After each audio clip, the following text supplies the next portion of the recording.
Hi there, my name is Sunny Ritter and I'm a Canadian pianist born in Vienna, Austria, where I'm currently doing my undergraduate degree at the Universität Mozarteum. I'm very excited to be rejoining Sinfonia Toronto this spring for Beethoven's Piano Concerto No. 3.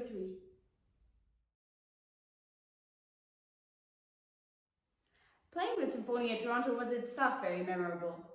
I was 13 and it was my first time performing 7,000 kilometers away from my parents. On the eve of the concert there was a heavy snowfall. I woke up to this made in Canada magic, and my grandpa and I drove slowly through the snow to the concert hall. It was freezing outside, but that night the music sparked and glowed, and within the smiling half moon of Sinfonia Toronto, I was in that sweet spot, where you don't want things to be any different from what they are. You all asked me to autograph the Steinway G, and I was just so honored to sign alongside Leon Fleischer, Daniel Barenboim, and Maurizio Follini. And after the concert, I had such a great reunion with the Bukowskis, my Toronto teachers, and some of their students. I hadn't seen them since COVID times, so it was very special. As we were leaving Meridian Arts Centre, the barrier gate of the parking lot wouldn't open. My grandpa was like, "Oh, phooey, we're going to be stuck here all night long." And I was like, "Yay, let's do it all over again." Since then, I had the joy of playing the same concerto, Mozart's No. 21, at the Musikverein in my hometown. It's a weird phenomenon. Playing for 24 people in a small studio concert here at my university sometimes makes me super nervous. But playing for 2,000 people in the historic Golden Hall, that doesn't. The Musikverein is considered sacred ground, right? A temple for classical music. And yet I felt totally at home. It was almost like going to one of those indoor playgrounds I used to love as a preschooler. In fact, now that I think of it, that's exactly what a concert hall is. An indoor playground. Play with passion, play with devotion, but above all, play! Something hilarious happened after the concert. So by that time I had composed my own cadenza for the first movement of the concerto. The orchestra members loved it, and a couple of them asked me who it was by. I fibbed a little bit and I said, "Oh, it's by Beethoven. The manuscript was just recently discovered." I guess it was plausible because Beethoven did compose a cadenza for Mozart's D minor concerto. But I had a big laugh because they actually fell for it. I would say my teachers topped the list. I'm hugely grateful to them. 1, for showing faith in me before I did anything to deserve it, and 2, for teaching me the unteachable things and not just treating me like some kind of AI model that just needs programming. Take Pietro de Maria, my teacher here at the Mozarteum, for example. Recently, I was trying to get a more steady, consistent pulse throughout Chopin's Ballade No. 4, but then it began to sound too mechanical, especially the beautiful main theme. I told Pietro I was aiming for continuity, and he was like, "Yes, you need continuity, but you also need spontaneity." And I realized that if I play this beautiful theme too steady, then all the searching is gone, all the longing for love, for homeland, for peace. It needs to live and breathe with something personal. We need rubato, not rubato.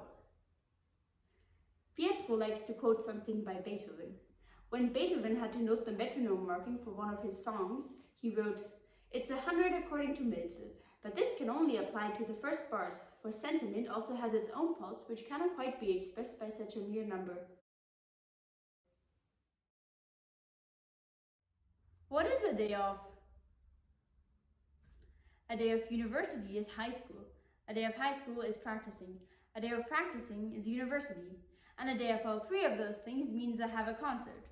So yes, I guess I'd say that's my ideal day off.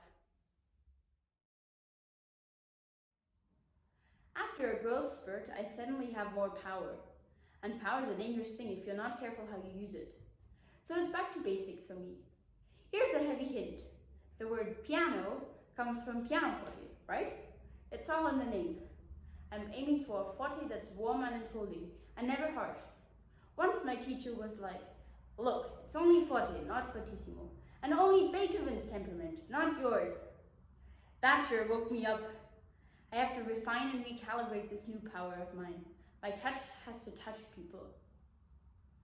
As for piano or pianissimo, it can't be passive or limp. In a way, pianissimo needs to be even more active and intentional than forte, just like peace needs to be stronger than war.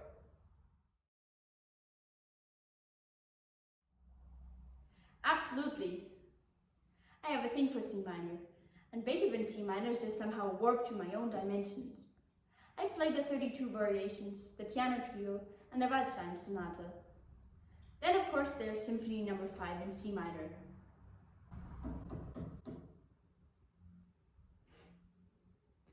Right now I need music that is heroic, so this concerto is perfect. Strictly speaking, it predates his heroic middle period. The first sketches date back to 1796, but there's a famous story about the premiere in 1803.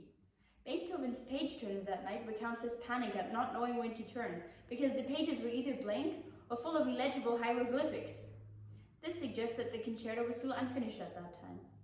What's more, it wasn't published until 1804, so after the Heiligenstadt Testament, after he realized he was going deaf. Regardless of dates, the C minor piano concerto plugs us into Beethoven's undefeatable spirit. The opening is full of foreboding. Throughout the first movement, there's this drumbeat motif that threatens again and again. It's very freaky when it returns after the cadenza in the timpani. This was actually the first idea Beethoven jotted down about the concerto, kettle drum after the cadenza. So the whole concerto grows out of this chilling drumbeat motif. If the audience starts shifting in their seats at this point, then we'll know we did it justice. The second movement, the Largo, is in E major, which is like so remote you can't even get a cell phone signal. But who cares? It's so beautiful, you don't want to be anywhere else. I'm looking forward to some exquisite shared moments with the orchestra. The third movement is not your usual ciprirondo. Right from the start, it's fierce and defiant, full of chutzpah. Beethoven wrote that he would seize fate by the throat. You get that feeling here. Or maybe at this point he's just giving fate the finger? The real stroke of genius comes at the end with a shift to C major.